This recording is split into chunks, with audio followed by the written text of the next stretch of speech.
നമസ്കാരം. 2024 പുതിയ പാർലമെൻറ്റ് അധികാരത്തിൽ വരുമ്പോൾ BJP 370 സീറ്റും അതുപോലെ തന്നെ സഖ്യകക്ഷികളുമായിട്ട് ചേർന്ന് 400 സീറ്റും നേടുമെന്നുള്ള പ്രഖ്യാപനം വളരെ മുന്നേ തന്നെ ഉണ്ടായതാണ്. അതിനുവേണ്ടിയുള്ള കരുനീക്കങ്ങളും പ്രവർത്തനങ്ങളുമാണ് BJP അണിയറയിൽ ഒരു വർഷം മുൻപ് നടത്തിക്കൊണ്ടിരുന്നത്. ഇപ്പോൾ അതിൻ്റെ ഒരു പാരമ്യത്തിൽ എത്തി നിൽക്കുകയാണ്. ഈ അവസരത്തിൽ ലോക്സഭാ തിരഞ്ഞെടുപ്പിൽ ആദ്യ അക്കൗണ്ട് BJP തുറന്നിരിക്കുന്നു. അത് ഗുജറാത്തിലെ സൂറത്ത് മണ്ഡലത്തിൽ നിന്നുള്ള പാർട്ടി സ്ഥാനാർത്ഥി മുകേഷ് ദലാൽ വിജയിച്ചു കഴിഞ്ഞിരിക്കുകയാണ്. എതിരാളികളെല്ലാം മത്സരരംഗത്തില്ലാതായതോടെയാണ് ഈ ഏകപക്ഷീയ വിജയം.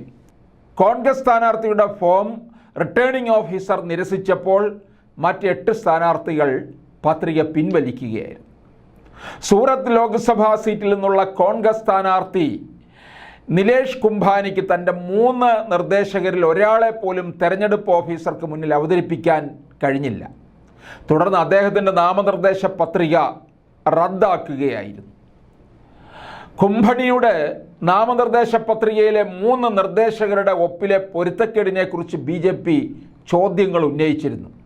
സൂറത്തിൽ നിന്നുള്ള കോൺഗ്രസിൻ്റെ പകരക്കാരനായ സ്ഥാനാർത്ഥി സുരേഷ് പത്സലയുടെ നാമനിർദ്ദേശ പത്രികയും അസാധുവായി.